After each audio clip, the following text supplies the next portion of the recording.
ही अभिक्रिया अपघटन अभिक्रिया आहे. या अभिक्रियेत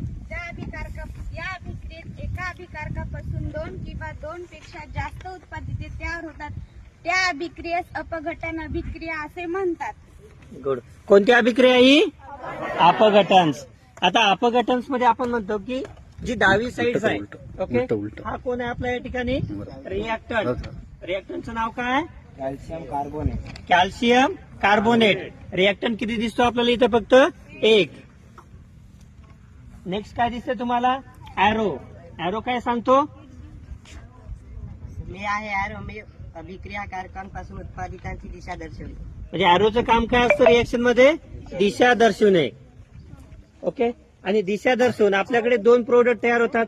म्हणजे अभिक्रियाकारक किती आहे आपल्याकडे? एक. आणि उत्पादित किती तयार व्हायले? दोन.